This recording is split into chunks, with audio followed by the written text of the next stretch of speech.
ও যে স্বৈরাচার সৃষ্টি করছে এটা ওর উপহার, ও স্বৈরাচার সৃষ্টি করতে পারবে না। আসসালামু আলাইকুম। বাংলাদেশের রাজনীতি ইতিহাসের বাঁক বদলে ফেলা তুমুল বিতর্কিত এবং একই সঙ্গে নিঃসন্দেহে ঐতিহাসিক একটা নির্বাচন, 2018 সালের নির্বাচনের কথা বলছি। সেই নির্বাচনটি যার অধীনে অনুষ্ঠিত হয়েছিল আনুষ্ঠানিকভাবে সাবেক প্রধান নির্বাচন কমিশনার একেএম নুরুল হুদাকে আটক করা হয়েছে। কেন ইতিহাসে বাঁক বদলে ফেলা নির্বাচন হিসেবে চিহ্নিত করছে এটাকে, বা তার দায় কতটা আমরা সবাই জানি, যাও তারপরেও সে বিষয়ে পরে আসছি। তো একেএম নুরুল হুদাকে রোববার সন্ধ্যায় রাজধানীর উত্তরা এলাকার একটি বাসার সামনে থেকে স্থানীয় কিছু মানুষ তাকে আটক করে এবং পুলিশের হাতে সোপর্দ করে।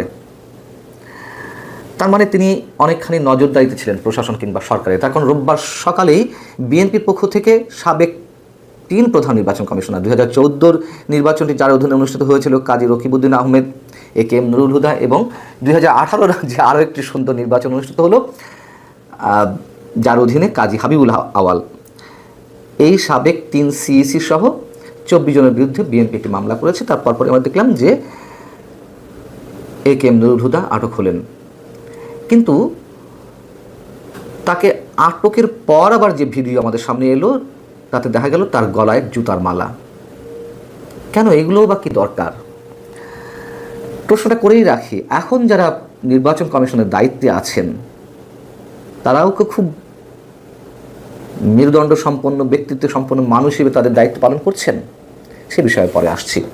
তার আগে একটা গল্প বলি। গল্প ঠিক নয়, যখন কাজী হাবিবুল আওয়াল কমিশন গঠন হবে তার আগে যখন সার্চ কমিটি গঠন করা হলো 2024-এর তুমুল বিতর্কিত নির্বাচনের ঠিক বছর খানিক আগে, তখন গণমাধ্যমে বা আমাদের সাংবাদিকদের মধ্যে একটা আলোচনা বেশ চাউর হয়েছিল যে এই যে লজ্জাজনক একটা প্রতিষ্ঠানে পরিণত হয়েছে নির্বাচন কমিশন, একটা ভঙ্গুর অস্তিত্বহীন একটা কমিশন, সেই কমিশনের প্রধান কর্তা ব্যক্তি হওয়ার মতন মেরুদণ্ড সম্পন্ন বা ব্যক্তিত্ব সম্পন্ন কোনো ব্যক্তিকে খুঁজে পাওয়া যাবে?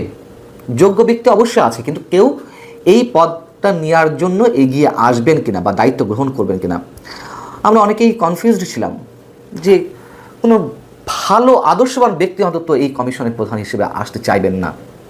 কিন্তু বাস্তবতা হচ্ছে আমরা দেখলাম যে অনেক যোগ্য আদর্শবান ব্যক্তিরও অভাব ছিল না এই পদে আসার জন্য। আমার সঙ্গে ব্যক্তিগত আলাপচারিতায় অনেক যোগ্য ব্যক্তি যাদেরকে আমরা কল্পনায় আনতে পারি না যে এই ধরনের পদের জন্য লালায়িত, আকারে ইঙ্গিতে বুঝিয়ে দিতে চাচ্ছিলেন যে তিনি বা তারা এই পদটির অফার যদি পান তাহলে দায়িত্ব নিতে রাজি আছেন।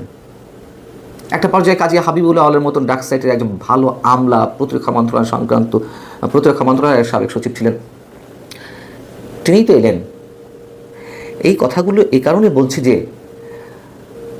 বর্তমানে যেই প্রধান নির্বাচন কমিশনার এম নাসিরউদ্দিন সাহেব, তিনিও কি তার সাংবিধানিক দায়িত্ব ঠিকঠাক মতন পালন করছেন অথবা পালন করতে পারবেন? তিনিও কি সরকারের তল্পিবাহক হবেন না? আমরা তার আচরণের আকারে ইঙ্গিতে যতটুকু বুঝতে পারছি, এই যে সাবেক 3 প্রধান নির্বাচন কমিশনার, তাদের পথেই কি তিনি হাঁটছেন না? হাঁটছেন, আমরা এখনই তেমনটাই মনে করছি। এই জন্যই বললাম কথাটা যে জুতার মালা পরানো হয়েছে একেএম নুরুল হুদাকে। যারা আছেন তারা কি এর থেকে কোনো শিক্ষা নেবেন? মনে হয় না। এবার একটু বলি যে ইতিহাসে বাঁক বদলে ফেলা নির্বাচন কেন বলা হয় 2018 সালের নির্বাচনটি। আওয়ামী লীগের অনেক নেতাকর্মী তারা বলে থাকেন যে তাদের দলের কবর রচনা হয়ে গেছে 2018 সালের নির্বাচনের মধ্য দিয়েই।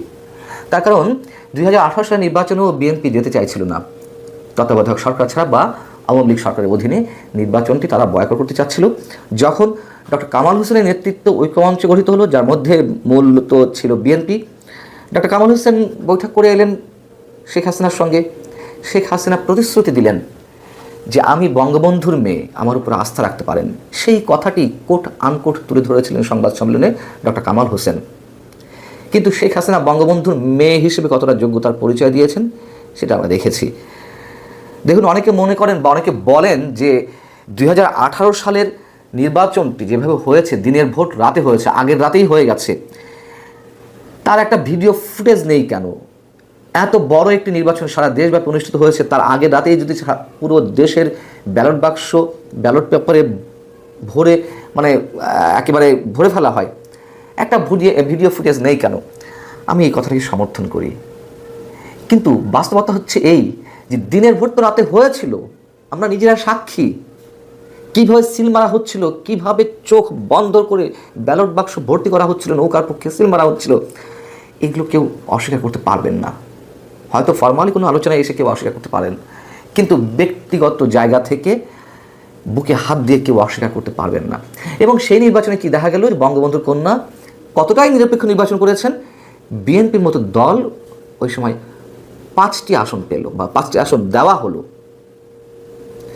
এবং সত্যি সত্যিই ওই নির্বাচনের মাধ্যমেই রাজনীতির বাঁক বদলে গেল।